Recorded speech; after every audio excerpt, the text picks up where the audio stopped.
आज मैं आपको जो केस सुनाने वाला हूं, ये किसी फिल्म की कहानी नहीं, या ये कोई 10 साल पुराना कोल्ड केस नहीं, या ये किसी डिटेक्टिव नॉवल की कहानी नहीं। यह है 9 अप्रैल 2026 की बात।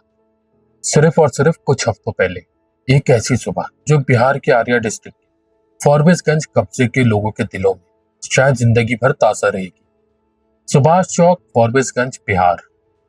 किरची बाजार यानी सब्जी मंडी। सुबह के लगभग 10 बजे धूप निकल चुकी थी। ठेले वाले अपना माल सजा रहे थे।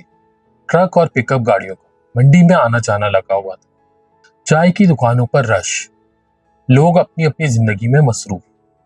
किसी ने सोचा भी नहीं था कि उनके इस छोटे से कब्जे का नाम इंडिया के बड़े बड़े अखबारों के हेडलाइन बनेगा। दो परिवारों की जिंदगी हमेशा के लिए बदल के रह जाएगी।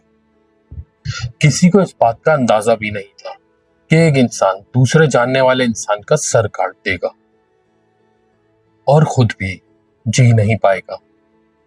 दोस्तों, मैं हूं शेख।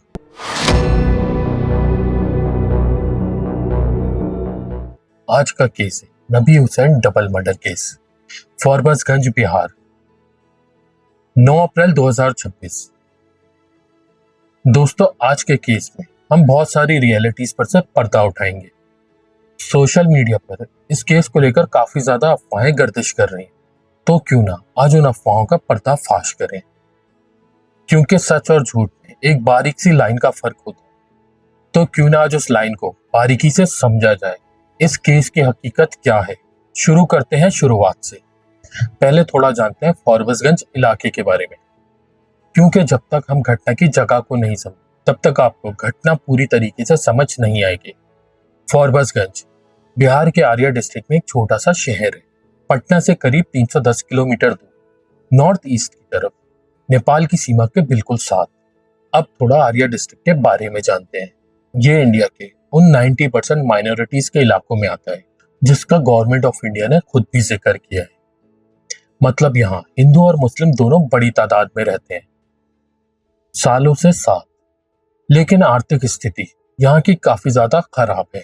2 वक्त की रोटी के लिए भी लोगों को काफी ज्यादा संघर्ष करना पड़ता है। आर्या डिस्ट्रिक्ट कोर्ट की अपनी वेबसाइट में लिखा है, आर्या डिस्ट्रिक्ट इंडिया के सबसे ज्यादा पेचीदा जिलों में से एक है। गरीबी उरूज पर है और रोजगार की कमी है। लोग दिन रात मेहनत करते हैं सिर्फ 2 वक्त की रोटी के लिए। इस डिस्ट्रिक्ट में सब्जी मंडी का बड़ा रोल है। छोटे छोटे दुकानदार, ठेले वाले, पिकअप ड्राइवर्स, सबका रोजगार इसी मंडी से जुड़ा हुआ है। रवि चौहान 30 साल का एक ऐसा ही इंसान था, सुल्तानपुर इलाके से, जो सत्तू बेचता था। सत्तू का ठेला लगाता था, मतलब रोस्टेड ग्राम फ्लावर का पानी, जो बिहार के पॉपुलर ड्रिंक्स में से एक है। सुबह उठता है, ठेला लगाता है और कस्टमर्स को सर्व करता है। दूसरी तरफ नबी हुसैन 42 साल का एक पिकअप ड्राइवर, चौक बनी के पास अमुना गांव का रहने वाला। एक छोटी सी मेहनत भरी जिंदगी। नबी हुसैन और रवि चौहान दोनों एक दूसरे को पहले से जानते, जिसकी पुष्टि पुलिस ने भी अपने बयान में की। और फिर आया वो दिन, 9 अप्रैल 2026। मैं चाहता हूं कि आप इस केस को सिर्फ विक्टिम और एक्यूज की नजर से नहीं, बल्कि अपनी नजरों से देखें और बताएं कि ऐसा हुआ क्यों। कमेंट में जरूर बताएं। ये 2 इंसान थे, रियल लोग थे, रियल जिंदगी। नबी हुसैन 42 साल का एक पिकअप ड्राइवर, अमूना विलेज का रहने वाला, हमारे जैसा एक आम इंसान। रोज सुबह उठता, गाड़ी चलाता और घर का रोजगार कमाता। वो इसी काम से मंडी गया था। नबी हुसैन की बीवी अपने घर में थी, खाना बना रही थी। शायद अपने हस्बैंड का इंतजार कर रही थी कि शायद वो घर आएगा खाना खाने। लेकिन वो इंतजार जिंदगी भर का इंतजार बन के रह गया। और दूसरी तरफ 30 साल का रवि चौहान, सुल्तानपुर एरिया का रहने वाला, जो एक छोटे से ठेले से अपना गुजारा करता था, सत्तू बेचता था। कोई बड़ी कमाई नहीं, लेकिन ये उसका काम था और उसकी पहचान। दोनों एक दूसरे से वाकिफ थे। हो सकता है रूटीन की बातें होती थी। दोनों का रोज का मंडी में आना जाना था, शायद दोस्ती हो या कुछ और फिर 9 अप्रैल की सुबह वो पहचान एक छोटी सी बात की वजह से नफरत में बदल गई, सिर्फ और सिर्फ एक पार्किंग की जगह की वजह से। 9 अप्रैल सुबह के लगभग 10 बजे, Forbesganj market yard. Gate number 2 के पास सुभाष चौक नबी हुसैन अपनी पिकअप गाड़ी लेकर मंडी में आया।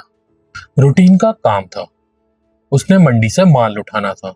गाड़ी पार्क करते वक्त या तो वो रवि चौहान के ठेले के सामने आ गई या फिर आसपास खड़ी हुई गाड़ियों की वजह से उसका काम ब्लॉक होने लगा। मीडिया रिपोर्ट्स के मुताबिक फॉरबिसगंज एसडीपीओ मुकेश शाह के हवाले से कहा, नबी हुसैन की गाड़ी रवि चौहान के ठेले के सामने आ गई, जिसकी वजह से उसके कस्टमर्स का ठेले तक पहुंचना मुश्किल हो गया। पार्किंग का मसला था।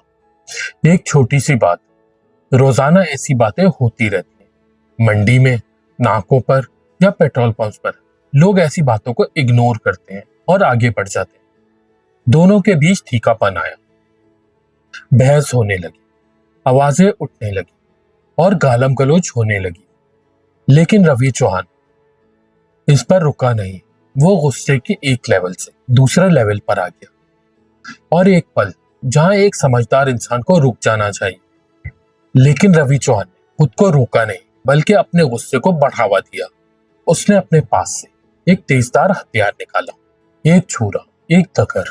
पुलिस ने अलग अलग बयान में कहीं इसे शार्प एज वेपन और कहीं दगर कहा है और उसने नबी हुसैन पर ताबड़तोड़ हमला कर दिया। एसडीपीओ मुकेश शाह ने मीडिया को बताया, चौहान ने पहले नबी हुसैन के पेट में छुरा मारा और फिर वो किया जो दरिंदगी के जुमरे में आता है, नबी हुसैन का सर काट दिया।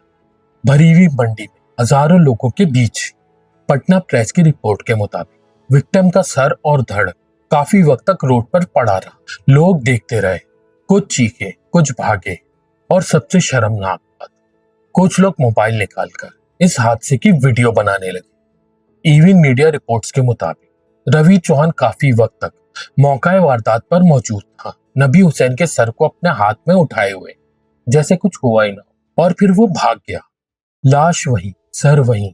और फिर मंडी में एक ऐसी खामोशी छा गई जो कभी भुलाई नहीं जा सकती। अब इस केस में मैं आपको कुछ जरूरी बातें बताना चाहता हूं, क्योंकि जब भी कोई बड़ा क्राइम होता है और उसमें खास तौर पर दो कम्युनिटी शामिल होती हैं, तो सोशल मीडिया पर अफवाहों का बाजार गर्म हो जाता है। और इस केस में भी ये बाजार खूब गर्म हुआ। काफी चैनल्स ने, काफी लोगों ने सोशल मीडिया पर यह कहना शुरू कर दिया कि इस झगड़े की असल वजह पार्किंग नहीं बल्कि एक लड़की थी, रवि चौहान की बीवी। लोगों ने सोशल मीडिया पर कहा, नबी हुसैन का रवि चौहान की बीवी के साथ अफेयर चल रहा था। और एक थ्योरी ये भी सामने आई कि नबी हुसैन रवि की बीवी को लेकर उसे छेड़ता रहता था, टीज करता था और इसी वजह से रवि भड़क गया और उसने ये सब कुछ गुस्से में कर दिया। बहुत ही ज्यादा ड्रामेटिक कहानी, मसालेदार भी और वायरल भी हुई। लेकिन यहाँ एक बात को बिल्कुल क्लियर और साफ कर देता हूँ कि इस केस की असल वजह पार्किंग का ही झगड़ा था। ये सिर्फ और सिर्फ अफवाहें हैं जो लोगों ने सिर्फ और सिर्फ अपना पेट भरने के लिए, व्यूज कमाने के लिए सोशल मीडिया पर चलाई। और ये सब मैं अपनी तरफ से नहीं कह रहा, मैं ये सब सिर्फ और सिर्फ फैक्ट और आधारों पर कह रहा हूँ। पहली बात, रवि चौहान की शादी नहीं हुई, वो अभी तक सिंगल था।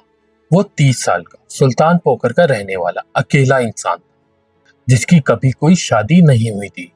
किसी भी क्रेडिबल सोर्स या मीडिया चैनल ने रवि चौहान को शादीशुदा नहीं कहा या किसी ने भी ये नहीं कहा कि रवि चौहान की कोई बीवी थी या उसकी कभी कोई शादी हुई थी। वो 30 साल का एक अकेला इंसान था जो ठेला लगाता था। एसपी जितेंद्र कुमार का ये ऑफिशियल बयान है। दोनों में सिर्फ और सिर्फ एक चीज, पार्किंग का डिस्प्यूट। किसी भी पुलिस ऑफिसर ने, किसी भी आई विटनेस ने यह बात नहीं कही कि नबी हुसैन और रवि चौहान में किसी औरत को लेकर झगड़ा था। जितने भी क्रेडिबल सोर्स हैं, उनका यही कहना है, गाड़ी की पार्किंग को लेकर झगड़ा हुआ, ठेला ब्लॉक हुआ और फिर दोनों में बहस हुई और बहस के बीच ये सब कुछ हो गया। ये सत्तू वाली का एंगल क्या है? एक मीडिया चैनल ने एक हेडलाइन लगाई, कौन है ये सत्तू वाली? और काफी लोगों ने हेडलाइन को देखकर ये समझा कि यहाँ पर किसी औरत का चक्कर है। हेडलाइन पूरी पढ़ने पर पता चलता है कि सत्तू वाली एक अलग औरत थी जो इसी मंडी में सत्तू बेचती थी। कुछ लोगों ने ये कहा कि नबी हुसैन ने उस औरत के बारे में कुछ कमेंट किया, एक वर्बल टॉन्ट किया, जिसकी वजह से रवि चौहान को गुस्सा आ गया। पुलिस ने कभी इस बात की पुष्टि नहीं की। ये सिर्फ और सिर्फ सोशल मीडिया की अफवाहें हैं। और जो लोग ये कह रहे हैं कि नबी हुसैन का रवि चौहान की बीवी के साथ अफेयर था, तो ये तो बिल्कुल ही झूठ है, क्योंकि रवि चौहान की कभी भी शादी नहीं हुई, ना उसकी कोई बीवी थी। इन अफवाहों का मकसद क्या था या ये अफवाहें क्यों बनाई गई? ये सिर्फ दो चीजें करती हैं। एक ये कि वो मरने वाली की इज्जत पर दाग लगाती, नबी हुसैन जो अपनी सफाई देने के लिए आज जिंदा नहीं है, और दूसरी वजह ये केस की असल वजूहात को सामने से हटा देती हैं। ये केस को डाइवर्ट कर देती हैं कि कैसे एक पार्किंग की बात, एक पार्किंग का झगड़ा एक इंसान की मौत का सबब बन गई। कैसे एक भीड़ ने कानून को अपने हाथों में ले लिया, और वो भी तब जब पुलिस वहां पर मौजूद थी। हम सिर्फ सच बोलते हैं, और आज का सच यही है, झगड़ा सिर्फ और सिर्फ पार्किंग का था। किसी औरत का, किसी अफेयर का, किसी बीवी का कोई एंगल नहीं था। ये सिर्फ और सिर्फ पार्किंग को लेकर एक झगड़ा था, जिसकी वजह से, जिस पर गुस्से में रवि चौहान ने नबी हुसैन का सर काट दिया। सो दोस्तों, ये बात क्लियर हो गई कि ये केस किस चीज का है। अब बढ़ते हैं केस की तरफ। नबी हुसैन की मौत के बाद जो कुछ उस मंडी में हुआ, वो भी कम खतरनाक नहीं था। नबी हुसैन की मौत के बाद नबी हुसैन के परिवार को खबर मिली, लोगों को खबर मिली, माहौल एक पल में बदल गया। लोग रवि चौहान को ढूंढने लगे, और बिलाखिर वो उन्हें मिल गया, अपने ही घर के पास झाड़ियों में छुपा हुआ। गुस्से में भरी हुई भीड़ ने रवि चौहान को पकड़ लिया और उसे घसीटते हुए मौका वारदात पर लेकर आए। वहीं उसी मंडी में, उसी जगह पर, गेट नंबर 2 के पास, उसी जगह जो अब खून में रंगी हुई थी, पुलिस मौका वारदात पर मौजूद थी। उसने भीड़ को रोकने की कोशिश की, लेकिन भीड़ को रोक नहीं सकी। लोगों ने लाठियों से, ईंटों से और डंडों से रवि चौहान पर हमला कर, जिसके बाद पुलिस ने बिलाखिर भीड़ को कंट्रोल किया। पुलिस पार्टी उसे हॉस्पिटल लेकर गई, जहां वो ट्रीटमेंट के दौरान अपना दम तोड़ बैठा। एसपी जितेंद्र कुमार ने मीडिया के सामने बयान दिया। एक्यूज को लोगों ने पकड़ लिया और वहीं उसी जगह पर पीटा।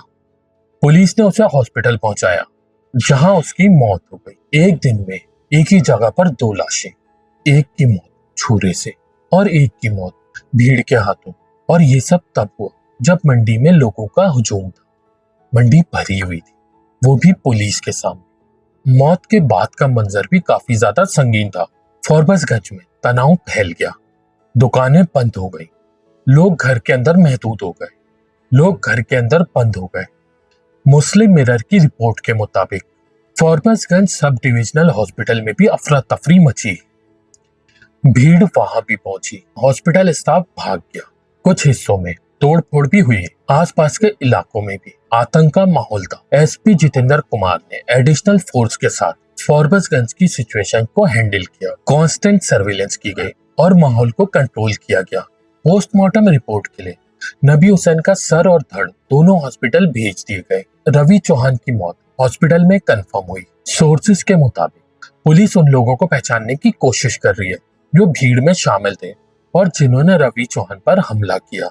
बड़ा क्राइम केस कभी भी क्राइम तक सीमित नहीं रहता, और यहाँ भी इस केस में भी यही हुआ। Leader of opposition Tejashwi Prasad Yadav इस घटना पर ट्वीट की। उन्होंने लिखा, ये है बिहार के भयानक हालात। अरारिया के फॉरबसगंज में एक शख्स ने सरेआम बाजार में दूसरे का गला काट दिया और सैकड़ों लोगों के बीच सर लेकर घूमता रहा। बाद में मरने वाले के चाहने वालों ने हत्यारे को ढूंढकर उसकी भी हत्या कर दी, और पुलिस कानून व्यवस्था संभालने के बजाय अपनी खाल बचाने में लगी रही। तेजस्वी ने सरकार को चौपट राज यानी कंप्लीट चुअस की सरकार कहा। उन्होंने ये भी कहा, बिहार इंडिया के सबसे गरीब राज्यों में से एक है, सबसे कम पर कैपिटा इनकम, सबसे ज्यादा अनएम्प्लॉयमेंट और अब सबसे ज्यादा क्राइम। दूसरी तरफ डिप्टी सीएम विजेंद्र प्रसाद ने तेजस्वी पर सवाल उठा दिया, तेजस्वी खुद क्या है? दूसरे डिप्टी सीएम विजय कुमार ने कहा, तेजस्वी खुद के राज्य में कभी खुश नहीं रही है कानून व्यवस्था से, लेकिन पॉलिटिक्स से परे। एक सवाल ये भी है, क्या एक इंसान को भरी मंडी में पुलिस की मौजूदगी में इस तरीके से मारा जा सकता है? और कुछ नहीं होना चाहिए। ये सवाल न तेजस्वी का है, न बीजेपी के लीडर्स का, बल्कि ये सवाल है नबी हुसैन की फैमिली का। अब बात करते हैं कानून की। इस केस में दो अलग एफआईआर की जरूरत थी, दो अलग क्राइम। पहला क्राइम नबी हुसैन की हत्या, जिसमें एक्यूज था रवि चौहान। लेकिन रवि चौहान खुद इस दुनिया में जिंदा नहीं रहा। अब कानून क्या करता है? पुलिस इन्वेस्टिगेशन जारी है। रवि के परिवार पर एफआईआर हो सकती है अगर कोई और एंगल सामने आता है। दूसरा क्राइम, रवि चौहान की भीड़ के हाथों हत्या। भीड़ ने कानून को अपने हाथों में लिया। ये भी आईपीसी की धाराओं के तहत एक क्राइम है। हत्या हो या कुछ और, कोर्ट इस बात को डिसाइड करेगी। एसडीपीओ ने अपने बयान में कहा है, मॉब में शामिल लोगों की पहचान की जा रही है।